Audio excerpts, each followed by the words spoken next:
अरुणाचल प्रदेश के एक कस्बे में रहती थी जो चाइना बॉर्डर के काफी पास था। ओंकिला के खानदान में उसकी बूढ़ी माँ और उसके 3 बच्चे रहते थे। ओंकिला के खानदान का खर्चा खेती और किसानी से चलता था। क्योंकि ओंकिला का गांव चाइना के पास था, इसीलिए ओंकिला को momos, chow mein, veg hakka noodles, manchow soup जैसे चाइनीज व्यंजन बेहद अच्छी तरह बनाने आते थे। ओंकिला की माँ खेत में काम करती और ओंकिला घर में रहकर ही खाना बनाया करती। क्या हुआ माँ, आज आने में इतना वक्त कैसे लग गया? बहुत सारे गांव वालों के साथ हमारा खेत भी मिलिट्री के पास जा रहा है। अगर ऐसा हो गया तो हमारी तो रोजी रोटी छिन जाएगी। लेकिन हमारी जमीन गई तो हमें तो मुआवजा भी मिलेगा ना। कोई चीज अपने पास हो तो उसकी बात ही कुछ और होती है। पैसा तो हाथ में आते ही खर्च होने लगता है। तुम चिंता मत करो माँ, इनकम का कोई दूसरा इंतजाम जरूर हो जाएगा। आज मैंने मोमोज बनाए हैं, अब खा लो। दीदी, आप मोमोज बहुत अच्छी बनाती है, खाकर मजा आ जाता है। छुटुआ, मोमोज तो खूब खा रहा है। जरा ये तो बता, गणित में कितने नंबर आए हैं? 10 में से 0 अंडा। ओंकिला, तू इसे तालीम नहीं देती है क्या? अगर यही हाल रहा तो ये पास ही नहीं हो पाएगा। माँ, इसे किसी अच्छे ट्यूशन की जरूरत है, ये मेरे तालीम देने से नहीं लेता। अगले दिन शाम को घर आकर माँ ने कहा, ओंकिला, हमारी जमीन चली गई, 2 लाख रुपए मिले हैं। क्या हम इन रुपयों से गांव में कोई काम शुरू कर दें? माँ, गांव में तो कोई काम धंधा नहीं है, मैं शहर चली जाती हूँ। कोई काम धंधा सेट हो जाएगा तो मैं आपको पैसे भेजती रहूंगी। लेकिन तू कौन से शहर जाएगी? मैं दिल्ली चली जाती हूँ। तो विशाखापट्टनम चली जा, वहाँ हमारे गांव का नौरेन काम करता है। परदेश में किसी जान पहचान के व्यक्ति से बेहद सहायता मिल जाती है। ओंकिला आंध्र प्रदेश में समुद्र के किनारे बसे शहर विशाखापट्टनम पहुँची और अपने गांव के लड़के नौरेन से मिली। मैं यहाँ काम की तलाश में आई हूँ, तुम मुझे यहाँ पर काम दिलवा दो। तुम्हें क्या आता है? मैं सारे चाइनीज फूड बना लेती हूँ। मैं जिस रेस्टोरेंट में काम करता हूँ वहाँ एक मोमोज बनाने वाली की जरूरत है, मैं उनसे बात करता हूँ। नौरेन ने रेस्टोरेंट के मालिक विष्णु से बात की और ओंकिला को मोमोज बनाने का काम मिल गया। रेस्टोरेंट समुद्र के किनारे पर ही था। लोग बीच पर घूमने आते और दावत का लुत्फ उठाते। ओंकिला के हाथ के लजीज मोमोज लोगों को बेहद पसंद आ रहे थे। रेस्टोरेंट के मालिक विष्णु की कमाई दिन दुगनी रात चौगनी बढ़ रही थी। लेकिन कमाई बढ़ने के साथ विष्णु अपने बावर्चियों की तनख्वाह नहीं बढ़ा रहा था। वो ओंकिला को केवल 10,000 देता था। ओंकिला के लिए बचत करना और अपने घर पैसे भेजना बेहद मुश्किल हो रहा था। मुझे यहाँ आए हुए 6 महीने हो गए। मैं घर पर मुश्किल से 8-10 हजार रुपए ही भेज पाई हूँ। माँ के लिए घर चलाना बेहद मुश्किल हो रहा होगा। अगले दिन ओंकिला ने रेस्टोरेंट के मालिक से कहा, मालिक, मेरी सैलरी 15,000 कर दीजिए, मैं घर पर पैसे नहीं भेज पा रही हूँ। तो मैं क्या करूँ? मैंने क्या तुम्हारे परिवार को पालने का ठेका ले रखा है? मैंने तुम्हें काम दिया है, यही मेरा तुम पर बहुत बड़ा एहसान है। सैलरी नहीं बढ़ेगी, जाओ अपना काम करो। उस समय ओंकिला के पास कोई दूसरा रास्ता नहीं था, इसीलिए उसने रेस्टोरेंट में काम करना जारी रखा।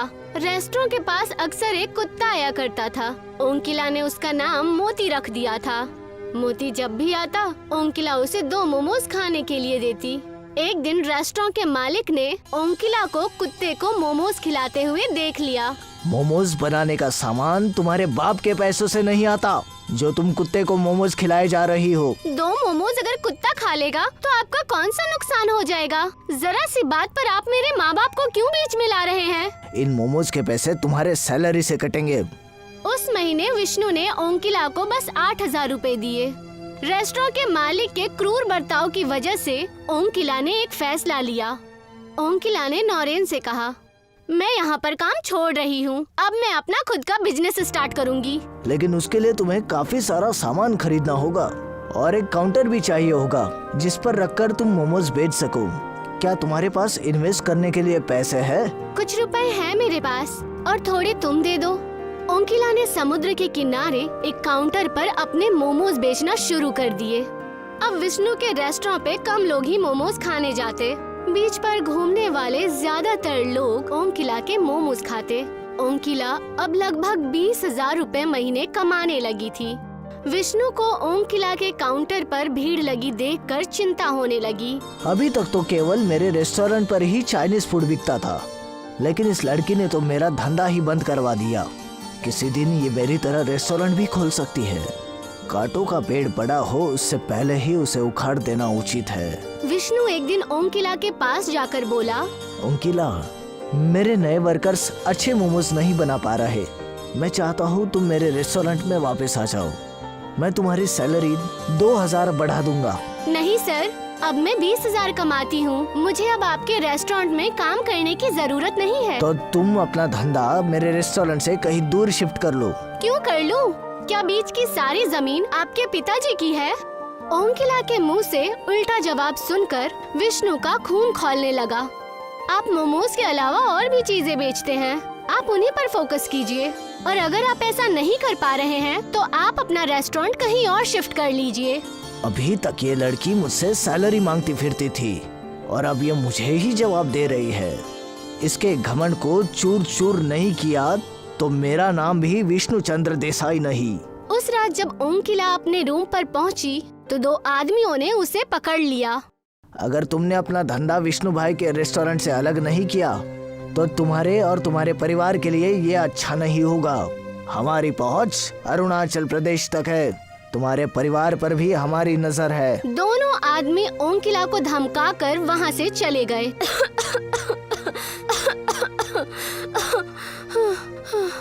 ओम किला को बेहद देर बाद सांस आई। उसने अपनी माँ को फोन लगाकर सारा मसला कह सुनाया। तू डरना मत बेटी, यहाँ कोई हमारा कुछ नहीं बिगाड़ सकता। तू अपना धंधा जारी रख। तू इसी समय पुलिस के पास जा। ओम किला ने पुलिस के पास जाकर शिकायत की। पुलिस विष्णु के पास पहुँची। विष्णु भाई, आप यहाँ के इज्जतदार इंसान हैं। क्या आप किसी की जान लेकर हत्यारा बनना चाहते हैं? नहीं नहीं इंस्पेक्टर साहब, किसी की जान लेने का मेरा कोई इरादा नहीं है। मैं तो सिर्फ उस लड़की को डराना चाहता था। इस तरह डराने धमकाने वाले काम मत कीजिए, वरना आपके लिए मुश्किल खड़ी हो जाएगी। उस लड़की को अपना बिजनेस करने दीजिए। पुलिस के वहाँ से जाने के बाद विष्णु सोचने लगा, बल से काम नहीं चलेगा, मैं फंस जाऊंगा। दिमाग से काम लेना होगा। कुछ दिनों बाद ओम किला के पास एक लड़की आई। हेलो मैम, मैं हिंदुस्तान पे कंपनी की तरफ से आई हूँ। प्लीज आप हमारा कोड स्कैनर लगवा लीजिए। इसके तो पैसे जाएंगे, ये फ्री है। आप मुझे अपना मोबाइल दीजिए, मैं आपका अकाउंट इससे लिंक कर देती हूँ। बहुत सारे कस्टमर ऑनलाइन पेमेंट की मांग किया करते थे, इसीलिए ओम किला ने सोचा कि उसे स्कैनर लगवा ही लेना चाहिए। ओम किला ने अपना मोबाइल उस लड़की को दे दिया। वो लड़की एक हैकर थी जिसे विष्णु ने भेजा था। लड़की ने ओम किला के बैंक अकाउंट से सारे पैसे निकाल लिए। ये लीजिए, हो गया। अगले दिन ओम किला जब अपने एटीएम से पैसे निकालने पहुंची तो उसे पता चला कि उसके बैंक अकाउंट में एक भी पैसा नहीं है। ओम किला तुरंत बैंक गई और उसने अपने अकाउंट के बारे में पूछताछ की। बैंक में उसे बताया गया कि वो ऑनलाइन धोखाधड़ी की शिकार हो गई है। ओम किला समझ गई कि हिंदुस्तान पे वाली लड़की ने उसे धोखा दिया। ओम किला ने पुलिस स्टेशन में उस लड़की की रिपोर्ट लिखाई, लेकिन उस लड़की का कहीं भी पता नहीं चला। उधर विष्णु ने ओम किला का काउंटर भी चोरी करवा दिया, जिसमें ओम किला अपना सारा सामान रखा करती थी। ओम किला के पास अब ना तो इन्वेस्टमेंट के लिए पैसे थे और ना ही खाना बनाने का सामान। वो रोती हुई नौरेन के पास पहुंची। मैं लुट गई नौरेन। क्या हुआ ओम किला, तुम रो क्यों रही हो? ओम किला ने नौरेन को सारा मसला कह सुनाया। क्या तुम मुझे 10,000 रुपए दे सकते हो? नौरेन 2 दिन पहले ही गांव से लौटा था। मुझे माफ कर देना ओम किला, मैं परसों ही अपने बहन की शादी करके लौटा हूँ। मेरे सारे पैसे उसमें ही खर्च हो गए। ओम किला बीच पर बैठकर रोने लगी। तभी वहाँ वही कुत्ता मोती आया, जिसे वो मोमोज खिलाया करती थी। आज मेरे पास तुम्हें खिलाने के लिए कुछ भी नहीं है, पूरी तरह से बर्बाद हो चुकी हूँ। मोती अचानक एक देवता में बदल गया। मैं समुद्र का देवता वरुण हूँ और कुत्ते के रूप में बीच पर टहलकर लोगों की परीक्षा लेता हूँ। आपने मुझे दर्शन क्यों दिए? मैं तो कभी पूजा पाठ भी नहीं करती। भगवान हमेशा किसी जीवित प्राणी के रूप में ही परीक्षा लेने आते हैं। वरुण ने ओम किला को कुछ बीज दिए। इन बीजों को समुद्र के रेत पर फैला देना। इनसे जो पौधे निकलेंगे उन पर मोमोज आएंगे, जिन्हें सब बस तुम ही अलग कर पाओगी। इतना कहकर समुद्र देव वहाँ से गायब हो गए। ओंकिला ने बीजों को बीज पर डाला और अगले ही दिन उनमें से पौधे निकल आए जिन पे मोमोज के फल लगे हुए थे। ओंकिला ने मोमोज को तोड़कर एक टोकरी में रखा और मोमोज बेचने लगी। उन मोमोज में वही स्वाद था जो ओंकिला के हाथों से बने मोमोज में होता था। विष्णु को जब पता लगा कि ओंकिला ने बीज पर मोमोज के पौधे उगाए हैं, तो वो रात में मोमोज के पौधे तोड़ने पहुंच गया। विष्णु ने एड़ी चोटी का जोर लगाया, लेकिन ना एक भी मोमोज टूटा और ना ही एक भी पौधा जमीन से बाहर निकला। विष्णु बाजार जाकर जहरीले कीटों वाली दवाई ले आया जो फसल को नष्ट कर देते हैं। उसने मोमोज के पौधों पर कीड़ों को छिड़क दिया। अब आएगा मजा। लेकिन तभी एक तेज समुद्र की लहर आई और उसने सारे मोमोज के पौधों से कीड़ों को साफ कर दिया। विष्णु एक दरख्त के दुकान में जाकर ढेर सारा दरख्त उठा ले आया और उसने दरख्त को मोमोज के पौधों पर रख दिया और फिर उसने उन सारे दरख्तों पर पेट्रोल छिड़ककर आग लगा दी। विष्णु को लगा कि अब काम बन जाएगा, लेकिन तभी बीच पर जोरदार बारिश होने लगी और आग बुझ गई। बारिश को भी अभी आना था। तभी वहाँ पर नौरेन आ गया। ये सब आप क्या कर रहे हैं मालिक? ओंकिला ने मुझे बताया था कि ये मोमोज किसी देवता के वरदान है, कोई इनका कुछ नहीं बिगाड़ सकता। मैं नास्तिक हूँ, मुझ पर इन देवताओं और वरदानों की बातों का कुछ असर नहीं होगा। मैंने अपनी जिंदगी में सब कुछ अपनी मेहनत से हासिल किया है और मैं तुम्हें ओंकिला की फ्री के मोमोज को तबाह करके दिखाऊंगा। तभी ओंकिला वहाँ आ गई। विष्णु सर, आप मेरे मोमोज के पौधों को कोई नुकसान मत पहुँचाइए, वरना मैं फिर से पुलिस के पास जाकर आपकी कंप्लेन कर दूंगी। अगर ये बार बार पुलिस के पास गई तो मेरी तो इमेज खराब हो जाएगी। अभी तो यहाँ से चले जाना ही ठीक होगा। तुम गलत समझ रही हो ओंकिला, मैं तो बस यहाँ इन मोमोज को देखने आया था। अगर तुम्हें कोई परेशानी है तो मैं यहाँ से चला जाता हूँ। नौरेन, तुम मेरे साथ आओ। विष्णु नौरेन को साथ लेकर अपने घर पहुँचा। नौरेन, तुझे मेरा एक काम करना है। कैसा काम सर? तू अपने गाँव जा और किसी तरह ओंकिला की माँ और उसके भाइयों को बीमार कर दे।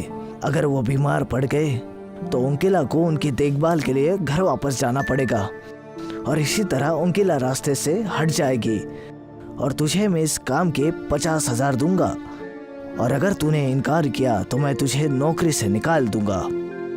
नौरेन मुसीबत में पड़ गया। उस रात वो सो नहीं पाया। हे भगवान, मैं क्या करूं? मैं नौकरी नहीं छोड़ सकता, नहीं तो मेरे बच्चे भूखे मर जाएंगे। मेरे पास इस काम को पूरा करने के अलावा और कोई चारा नहीं है। आगे जो होगा देखा जाएगा। आखिर मैं ये पाप खुद से तो नहीं कर रहा, मैं तो बस मजबूरी में कर रहा हूँ। भगवान, मुझे माफ करना। नौरेन अपने गांव गया और ओंकिला के घर मिठाई का डब्बा लेकर पहुँच गया। ओंकिला की माँ नौरेन की मौसी लगती थी। मौसी, मैंने नई मोटरसाइकिल खरीदी है, इसकी मिठाई लेकर आया हूँ। ओंकिला की माँ नौरेन पर बेहद यकीन करती थी। बेहद खुशी की बात है बेटा। और सुनाओ, घर पर सब कुछ अच्छा तो है ना? और ओंकिला कैसी है?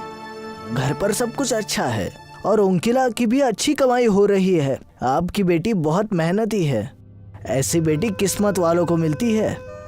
कुछ देर बातें करने के बाद नौरेन वहाँ से चला गया।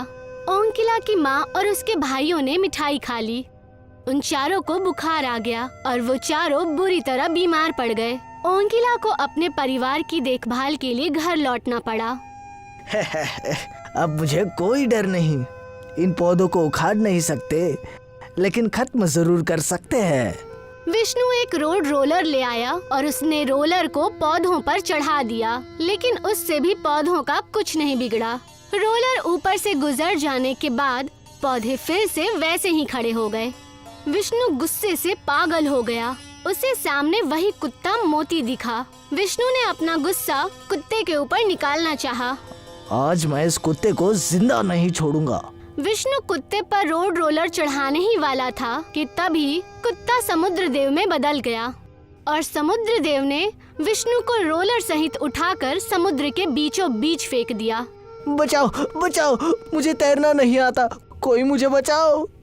समुद्र देव उसके पास जाकर बोले, मैं तुम्हें बचा सकता हूँ, लेकिन पहले मुझे वचन दो कि ओंकिला के काम में कोई बाधा उत्पन्न नहीं करोगे। मैं वादा करता हूँ ओंकिला के व्यापार में किसी तरह की बाधा नहीं डालूंगा। उसके पैसे वापस कर दूंगा और उसका काउंटर भी। तब समुद्र देव ने विष्णु को उठाकर समुद्र के किनारे फेंक दिया और वो वहाँ से गायब हो गए। तभी वो ओंकिला के घर पहुँचे और उसके सारे परिवार को ठीक कर दिया। ओंकिला शहर वापस लौट आई और उसका काम पहले की तरह चलने लगा। ये कहानी कमलेशपुरा कस्बे की है। वहाँ सावित्री अपने बच्चों के साथ रहा करती थी। सावित्री एक सरकारी स्कूल में टीचर थी। उम्र ज्यादा हो जाने की वजह से रिटायर होने का वक्त आ गया था। रोहन घर जमाई बनकर उनके साथ रहता था और लक्ष्मी उनकी एकलौती बेटी का नाम था। अरे घर जमाई हूँ, इसका मतलब ये नहीं कि घर का सारा काम मैं ही करूँगा। दिन भर बस टीवी देखना, बाहर लफंगों की तरह घूमना, बस यही काम रह गया है तुम्हारा। तुम्हारी अम्मा ने ऐसा भी क्या कर दिया है? आज से तो वो भी घर पर ही बोझ बनकर बैठ जाएंगी। उतने में उन दोनों की नजर दरवाजे पर खड़ी माँ पर जाती है, जिसे देखकर लक्ष्मी उनके पास जाती है और कहती है, माँ आप आ गई? आपने कुछ कहा क्यों नहीं? मैं कुछ दिन मायके जाने के लिए सोच रही हूँ। दामाद जी से कहना मुझे वहाँ छोड़ आए। मायके नहीं, हमने आपके लिए वृद्धाश्रम देखा है, आप वहाँ जाकर रहिए। हर हफ्ते हम वहाँ आपसे मिलने आ जाया करेंगे। ये सही मौका नहीं है इन सब बातों का। नहीं माँ जी, हमने अभी कुछ सोचा नहीं है। बात ये है कि आपकी उम्र हो चुकी है और मेरी और रोहन की पूरी जिंदगी बची हुई है। सारी उम्र खट कर मेहनत करके तुझे बड़ा किया बेटी, और उसका तुम मुझे ये सिला दे रही हो। ठीक है, अच्छा कर रही हो। जब तुमने सोच ही लिया है तो मैं बिल्कुल वैसा ही करूँगी। मैं सुबह होते ही वहाँ चली जाऊँगी। लक्ष्मी सुबह सुबह अपनी माँ को एक पुराने और बहुत ही छोटे वृद्धाश्रम में लेकर चली जाती है। मैं यहाँ रहूँगी बेटा। कम से कम बेटा मेरे पेंशन की तो लाज रख ली होती।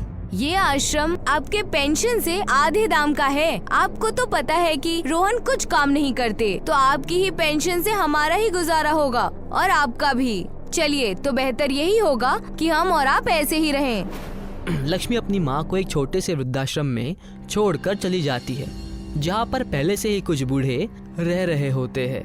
आओ बहन आओ, बैठो। तुम्हें भी घर से निकाला गया या तुम्हारे बच्चे नहीं हैं? जी मुझे किसी ने निकाला नहीं। मेरी एक लड़की है जो अपने पति के साथ मेरे घर में रह रही है, इसलिए उन्होंने मुझे इस वृद्धाश्रम में भेज दिया। तुम्हारा दुख तो फिर भी साफ है। एक मैं हूँ। मेरा बच्चा मुझे यहाँ छोड़कर विदेश चला गया। वो 1 महीने में लौटने वाला था, लेकिन अब 5 साल हो गए। अभी तक मैं उसके विदेश से आने का इंतजार ही कर रही हूँ। कोई बात नहीं बहन, सब ठीक हो जाएगा, तुम फिक्र मत करो। उतने में वहाँ रामलाल अपने हाथों से बनाए हुए मोमोज लेकर पहुँचता है। जी ये लीजिए, आसाम के जादूगर के बनाए हुए मोमोज। इनके हाथों में तो जादू है, चाहे कितने मोमोज बनवा लो, ये लाजवाब मोमोज ही बनाते हैं। उनमें से कुछ मोमोज सावित्री ने खाए और कहने लगी, मोमोज तो वाकई बहुत अच्छे हैं, मुझे भी आप सिखा दीजिए ना। जरूर। इस वृद्धाश्रम में बनाने के लिए कुछ है भी क्या? उम्र के साथ साथ मेरी आंखें भी कमजोर होते जा रही है। मुझे भी मेरे बच्चों ने घर से बेघर कर दिया था। बड़े खुश नसीब होंगे वो माँ बाप जिनके बच्चे उनके साथ रहते हैं। खैर, दूसरी बातें करते हैं। ऐसे ही कुछ दिन वहीं पर सावित्री के बीत जाते हैं। सावित्री उस वृद्धाश्रम में हंसी खुशी अपना वक्त बिताना सीख जाती है। एक दिन गर्मी के वक्त तपती धूप में आश्रम के बाहर एक ब्राह्मण आकर खड़े हो जाते हैं। उन्हें बहुत प्यास लगी होती है। कोई है? प्यास से मेरा गला सूखा जा रहा है। अगर मुझे पानी ना मिले तो मेरी जान भी जा सकती है। उस ब्राह्मण की चीख सुनकर रामलाल और सावित्री वहाँ जाते हैं। लगता है इन्हें चक्कर आ रहा है। रामलाल जी, हमारे पास मटके का ठंडा पानी है, उसे ले आइए। और हाँ, कुछ बिस्किट भी ले आइएगा। जी अभी आया। रामलाल जाकर बिस्किट और पानी लेकर आते हैं। सावित्री उस ब्राह्मण को अपने हाथों से पानी पिलाती है। तब उनके जान में जान आती है। शुक्रिया तुम्हारा बेटी। अगर तुम ना होती तो मेरी तकलीफें ज्यादा बढ़ जाती। आप इतनी तपती गर्मी में कहाँ से आ रहे हैं? आखिर मसला क्या है? जंगल के रास्ते आने से मुझ पर एक जंगली जानवर ने झपटा मार दिया, इसीलिए मेरी ये हालत हो गई। आप चाहे तो इस वृद्धाश्रम में कुछ दिन ठहर सकते हैं। सन्यासी कभी किसी जगह नहीं रुकते।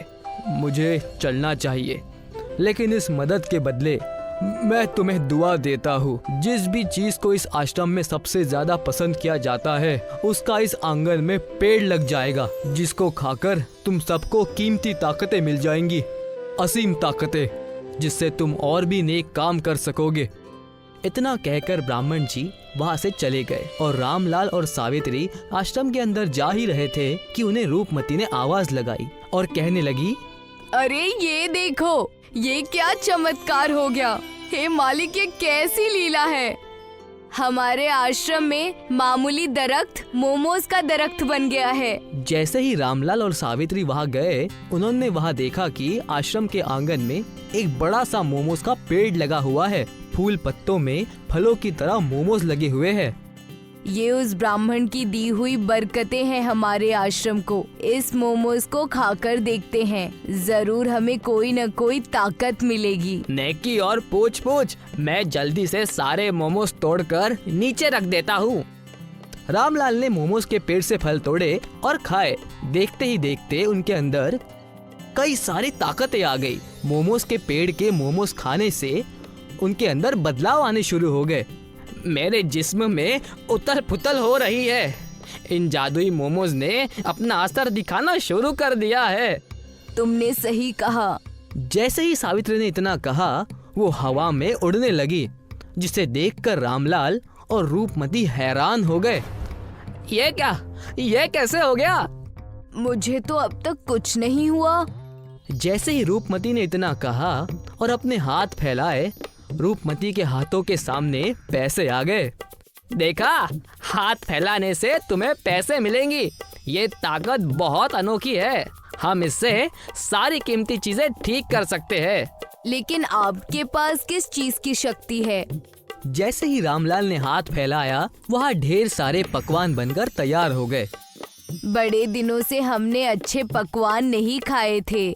उन्हें उनके ताकतों का अंदाजा हुआ ही था कि वहाँ सरकार की तरफ से एक बड़ा अफसर वहाँ पर आए और कहने लगे, इस आश्रम को हमें बंद करना होगा।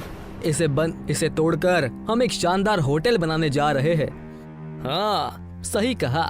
तुम बुड्ढा बुड्ढी का यहाँ क्या काम? खामखा हमारा वक्त और ताकत बर्बाद मत करो और इसे खाली कर दो। जैसे ही सावित्री ने उन्हें इतना कहते हुए सुना, सावित्री ने अपने हाथों से उन्हें पकड़ लिया। उस ब्राह्मण की दी हुई ताकत की मदद से उन्हें हवा में लेकर उड़ने लगी, जिससे वो दोनों डर गए। बचाओ बचाओ, ये चुड़ैल है, बचाओ बचाओ। अरे मुझे कोई आश्रम नहीं चाहिए, मैं अपने घर के बाहर सोऊंगा। छोड़ दो मुझे, छोड़ दो। ऊंचाई से बहुत डर लगता है मुझे, छोड़ दो, मुझ पर रहम करो, छोड़ दो मुझे। उनके कई बार गिड़गिड़ाने के बाद उन्हें नीचे लाया गया और सावित्री ने उन्हें जमीन पर छोड़ दिया। ए मेरे मालिक, ये क्या हाल बना दिया, भागो। खानदान ने घर से निकाला, अब तुम भी आ गए हमें निकालने। मैं ऐसा नहीं होने दूंगी। हर एक जगह हम ऐसा ही इंसाफ लोगों तक पहुंचाएंगे और लोगों की सेवा करेंगे, और साथ ही साथ हम बहुत सारे वृद्धाश्रम भी खोलेंगे। ऐसे ही तीनों ने मिलकर सबकी मदद की। रूपमती हर उन गरीबों की मदद करती जिनके पास कपड़े लेने के लिए पैसे ना होते। रामलाल ने अपने ताकतों से लोगों को अच्छे अच्छे लजीजदार पकवान खिलाए और सावित्री ने अपने साथ उस आश्रम में कई सारे बेसहारा लोगों को शामिल कर लिया और हंसी खुशी वही रहने लगी। उत्तराखंड के एक गांव में कमलेश अपनी बेगम और बच्ची के साथ रहता था। कमलेश दिन की दिहाड़ी करके अपने खानदान का पालन पोषण किया करता था। उसकी एक बेटी थी डॉली, जो हाई स्कूल में तालीम ले रही थी। डॉली के बोर्ड्स एग्जाम सर पर थे, इसीलिए कमलेश दिन रात मेहनत करके डॉली के मदरसे और ट्यूशन की फीस भरा करता। लेकिन डॉली का तालीम पर बिल्कुल भी ध्यान नहीं था। वो दिन भर मोबाइल में गेम्स खेला करती या फिर अपने दोस्तों से ऑनलाइन बातें किया करती। पूरा दिन उसका मोबाइल पर ही निकल जाता था। उसे किताब को हाथ लगाए महीने निकल चुके थे। दिन भर मोबाइल से खेलती हो, कभी तो किताब देखो। तुम्हारी अम्मा और मैं दिन भर मेहनत करके तुम्हें तालीम दिला रहे हैं और तुम हो कि दिन रात बस इस मोबाइल से खेलती हो। नतीजा अगर बेकार आया तो तुम्हारी और तुम्हारे इस मोबाइल की खैर नहीं। ओफो, अब्बू आप भी ना सुबह सुबह शुरू हो जाते हैं। आज आपको काम के लिए देर नहीं हो रही क्या? डॉली और कमलेश की अनबन शुरू हो जाती है और तभी उनके घर उनका लैंडलॉर्ड यानी मकान का मालिक आ जाता है। अरे जनाब कमलेश, तुमने पिछले 3 महीने का किराया क्यों नहीं दिया? कब तक किराया दोगे भाई? इस महीने के आखिर तक 3 महीने का किराया और 15,000 डिपॉजिट लाकर दे दो, वरना घर खाली करके चले जाओ। देखिए जनाब, मैं इतने पैसे कहाँ से ले आऊँगा? मैं आपको 3 महीने का किराया जरूर दे दूंगा, मगर 15,000 डिपॉजिट कहाँ से भरूंगा? ये सब मुझे नहीं पता। मुझे अच्छा किराएदार मिल गया है जो किराया और डिपॉजिट दोनों ज्यादा देगा। इतना कहकर मकान मालिक वहाँ से चला गया। कमलेश और उसका खानदान उदास होकर सोचने लगे, अब हम क्या करेंगे डॉली के अब्बू? हमारे पास तो और कोई जरिया भी नहीं है और ना ही कोई रिश्तेदार जिससे हम मदद ले सके। अरे मेरी समझ में तो कुछ भी नहीं आ रहा है, अंधेरा ही अंधेरा दिख रहा है। इतना कहकर कमलेश मजदूरी करने चला जाता है। कमलेश जब दिहाड़ी करने अपने स्थान पर पहुंचता है तब वो देखता है कि दूसरे मजदूर अपना अपना सामान बांधकर वहां से जा रहे हैं। अरे क्या मालूम आज सुबह सुबह किसका मुंह देखा था, किस्मत बहुत खराब चल रही है। अरे क्या हुआ भाई साहब, सारे मजदूर कहाँ जा रहे हैं? अरे कहाँ जाएंगे? अपने अपने घर जा रहे हैं। और कहाँ? ठेकेदार ने सबको नौकरी से निकाल दिया। उस आदमी की बात सुनकर कमलेश भागता हुआ ठेकेदार के पास पहुंच जाता है। अरे ठेकेदार साहब, हम सारे मजदूर कहाँ जाएंगे? हमारे बच्चे परिवार क्या खाएंगे? अरे तो मैं क्या करूं? मैंने क्या जानबूझकर ये काम बंद किया है? जिनकी जमीन है उनका कारोबार ठीक नहीं हो रहा है, इसीलिए उन्होंने सबको काम से निकाल दिया। ठेकेदार साहब, आपके पास कोई दूसरा काम है? बराए मेहरबानी बताइए, वरना मेरा परिवार भूखों मर जाएगा। अरे यहाँ तो कुछ नहीं है, तुम्हें बाहर ही काम की तलाश करनी पड़ेगी। मुझे माफ करो भाई।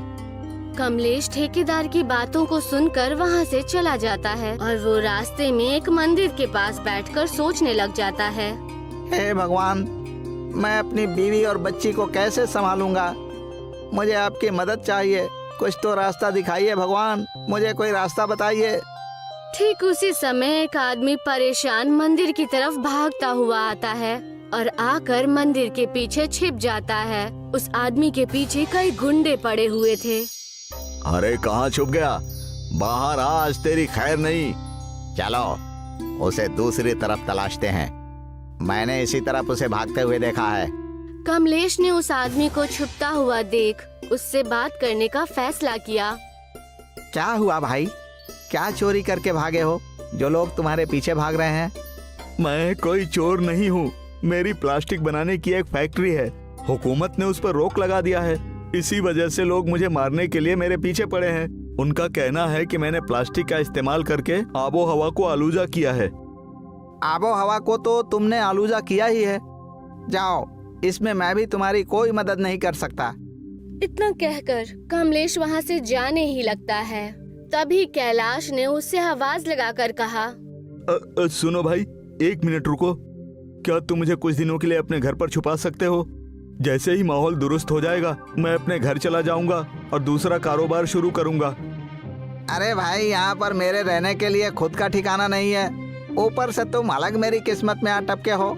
कमलेश वहाँ से चला जाता है। कमलेश अपने घर जाकर पूरी बातें अपनी बेगम और बेटी को बताता है। अब हम क्या करेंगे? डॉली के बोर्ड्स एग्जाम सर पर हैं। कहीं हमारे घर की तकलीफ की वजह से हमारी बेटी फेल ना हो जाए। डॉली उस समय अपने मोबाइल पर गेम खेल रही थी और सारी बातें सुनने के बाद डॉली ने कहा, पापा क्यों ना हम प्लास्टिक का घर बनाकर वहाँ पर रह ले? प्लास्टिक का घर कैसे? प्लास्टिक से तो हमारी आबो हवा खराब होती है। आज ही मेरी मुलाकात एक आदमी से हुई जिसके पीछे लोग पड़े हुए थे। प्लास्टिक की फैक्ट्री थी उनकी। क्या आप उस आदमी को जानते हैं? क्यों ना उनकी फैक्ट्री से कुछ प्लास्टिक की बोतल लेकर हम अपना खुद का ही एक घर बना लें। मैंने भी सुना है प्लास्टिक कभी नहीं सड़ता और इससे हमारे घर की तकलीफ दूर हो जाएगी और आपका कारोबार भी चलने लगेगा। अरे तुम दोनों की अक्ल ठिकाने पर तो है, कुछ भी बोले जा रही हो। प्लास्टिक का घर कैसे बन सकता है? घर वालों की बातें सुनकर कमलेश रात भर प्लास्टिक के घर के बारे में सोचने लगता है और वो सुबह उठकर कुछ चिप्स और बिस्किट के पैकेट लेकर मंदिर की ओर चला गया। कैलाश भाई, आप हैं या चले गए? मैं आपके लिए कुछ वेफर्स और बिस्किट लेकर आया हूँ। मंदिर जाने के बाद उसने देखा कि कैलाश वहीं मंदिर के बागीचे की सीट पर सोया हुआ था। क्या बात है भाई, तुम अभी आ रहे हो? जब मच्छरों ने पूरी रात मुझे परेशान किया तब तुम कहाँ थे? अरे ये सब बातें छोड़िए, मेरे पास ऐसी तरकीब है जिससे हम दोनों के काम हो जाएंगे। क्या है, जरा मुझे भी तो बताओ। कमलेश कैलाश से सारी बातें बताता है। हमें आपकी फैक्ट्री की प्लास्टिक बोतल की जरूरत पड़ेगी। उसके अंदर मिट्टी भरकर हम कई घर बना सकते हैं। इससे आपका कारोबार फिर से तेजी पकड़ लेगा और हम जैसे गरीबों की मदद भी होगी। हाँ, तरकीब तो तुम्हारा बहुत बढ़िया है, मगर तुम्हें क्या लगता है कि ये काम हम दोनों कर पाएंगे? हमें और भी लोगों की मदद चाहिए। हाँ, उसकी आप फिक्र मत करो।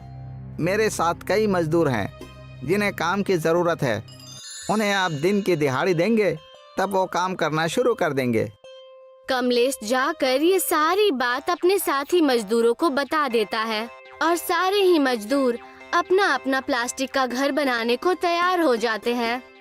चलो भाइयों, अब हम लोग कुछ अपना और अलग करने जा रहे हैं। हमें पूरी मेहनत से काम करना होगा, तब हम सफल हो जाएंगे। अरे मगर हम अपना घर बनवाएंगे कहाँ? अरे तुम सब इसकी फिक्र मत करो, मेरी फैक्ट्री के पास ही बहुत बड़ी खाली जमीन है।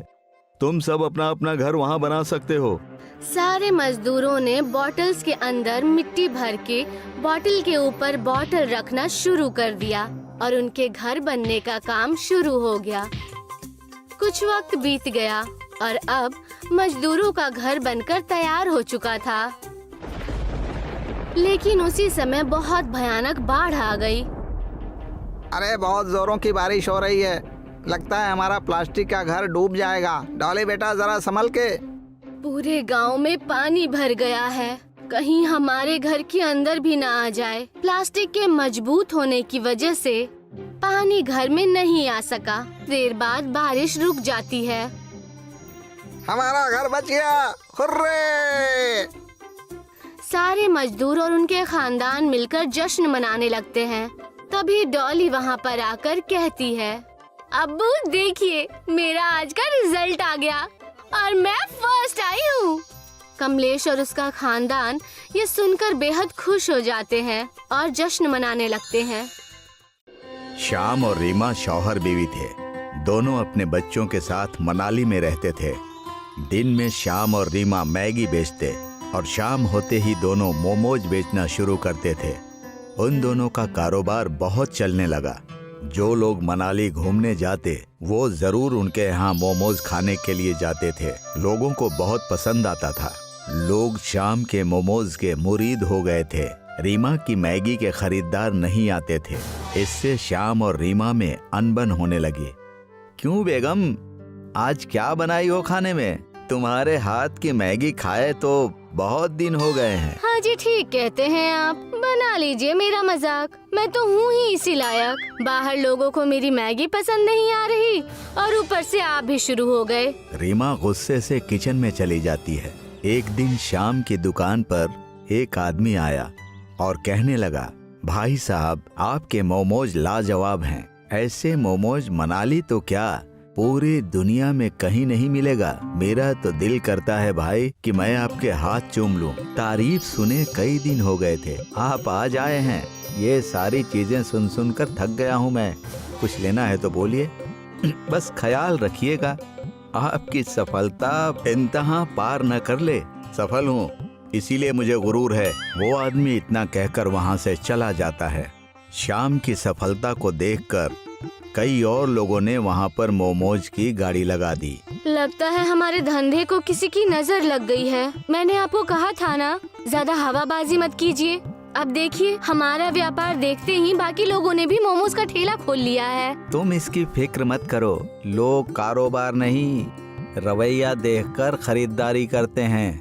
और वही लोग व्यापार और व्यवहार करके हमसे आगे निकल जाएंगे और हम कुछ नहीं कर पाएंगे। कोई न कोई तरकीब हमें निकालनी होगी, वरना तुम्हारी बातें सच साबित होंगी। श्याम रीमा की बातों को अनदेखा कर देता है। कुछ दिनों के अंदर ही उनका कारोबार ठप हो जाता है। श्याम इस बात से फिक्रमंद हो जाता है। एक दिन श्याम बाजार से अपने कारोबार के सामान ला रहा था, तभी उसका एक्सीडेंट हो जाता है और उसे चोट लग जाती है। जख्म गहरे होने की वजह से डॉक्टर ने कहा कि श्याम को 3 महीने तक आराम करना होगा। आपको इनका ज्यादा ख्याल रखना होगा। इनसे कहिए कि ये पहले जैसा काम ना करें, आराम करें। श्याम काम नहीं कर पाने की वजह से मायूस हो जाता है और घर की तकलीफ देखकर रीमा से कहता है, ये कैसा वक्त आ गया है हमारी जिंदगी में, मैं तुम्हारी मदद नहीं कर सकता। तुम अकेले ये सब कैसे कर पाओगी? इस वक्त मैं तुम्हारी कोई मदद नहीं कर पा रहा हूँ, इसलिए बहुत शर्मिंदा हूँ। आप घर की चिंता मत कीजिए। मैंने बच्चों को छुट्टी मनाने के लिए मायके भेज दिया है। कुछ दिन मैं आपका ख्याल रखकर घर चला लूंगी। काश मैं तुम्हारी मदद कर पाता। रीमा ने अपना कारोबार फिर से शुरू कर दिया। श्याम की मदद ना मिलने की वजह से वो सिर्फ मैगी ही बनाकर बेच पाती थी, पर कारोबार ठीक ठाक हो रहा था। एक दिन सुबह रीमा ने अपनी दुकान खोली ही थी कि वहाँ पर एक गरीब बुढ़ा भीख मांगते हुए रीमा की दुकान पर आ गया। गरीब बुढ़ा रीमा को दुकान पर देखकर श्याम को ढूंढने लगता है। बेटी, यहाँ पर एक बेहतरीन मोमोज वाला नौजवान रहा करता था, वो कहाँ चला गया? बड़े दिन हो गए उसने मुझे मोमोज नहीं खिलाए। जी, वो हमारे शौहर हैं। उनका कुछ दिन पहले एक्सीडेंट हो गया, इसीलिए हम लोग सिर्फ मैगी ही बेचते हैं। मैं आपको मैगी खिला देती हूँ, आप इसे खा लीजिए। रीमा ने उस गरीब बुढ़े को मैगी दे दिया। मैगी खाते ही बुढ़े ने कहा, लाजवाब, ऐसा लजीज मैगी मैंने आज तक नहीं खाया। तुम दोनों मियाँ बीवी के हाथों में जादू है। भगवान तुम्हारा भला करे बेटा। गरीब बुढ़े की बात सुनकर रीमा को अच्छा लगा, मगर उसने मैगी के पैसे मांगे। जी शुक्रिया। अच्छा, अब मैगी के पैसे दीजिए। अब पैसे? कैसे पैसे? मैंने तो कभी तुम्हारे शौहर को पैसे नहीं दिए। मैं जब भी आता था वो मुझे मुफ्त में मोमोज खिलाता था। सुबह सुबह इन्होंने आकर दिन की शुरुआत ही खराब कर दी। लगता है आज का दिन ही बेकार जाने वाला है। गरीब बुढ़ा वहाँ से जाने ही वाला था, मगर वो रुक गया और बोला, मैं अक्सर तुम्हारे शौहर के हाथ के मोमोज खाकर उसे जादुई ताबीज दिया करता था, जिससे तुम्हारे दुकान की खूब बिक्री होती थी। वही मैं तुम्हें भी देने वाला हूँ। गरीब बुढ़े ने अपनी झोली में से एक ताबीज निकाली। इस ताबीज को तुम अपनी दुकान पर बांध दो और अपना कारोबार देखो। कैसी तावीज? उन्होंने तो मुझे इस बारे में कभी कुछ नहीं बताया। ये लो, और अब से मैगी और मोमो को साथ में मिलाकर बनाना शुरू कर दो।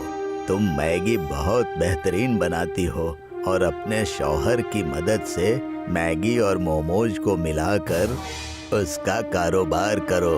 इतना कहकर गरीब बुढ़ा वहाँ से चला जाता है। रीमा घर जाकर श्याम को सारी बातें बताती है। श्याम सारी बातें सुनकर कहता है, कई साल पहले एक बार ये गरीब बूढ़े बाबा हमारी दुकान पर आए थे। मैंने इन्हें मोमोज खिलाए। उस वक्त उन्होंने मुझे एक ताबीज दी थी, जिसे मैंने हमारे मोमोज की दुकान पर लगाई थी और दुकान चल निकली। लगता है ये वैसी ही ताबीज है और उन्होंने ये भी कहा कि हमें मैगी और मोमोज बेचने चाहिए, मैगी और मोमोज का मिश्रण। जैसा उन्होंने कहा है हमें वैसा ही करना चाहिए।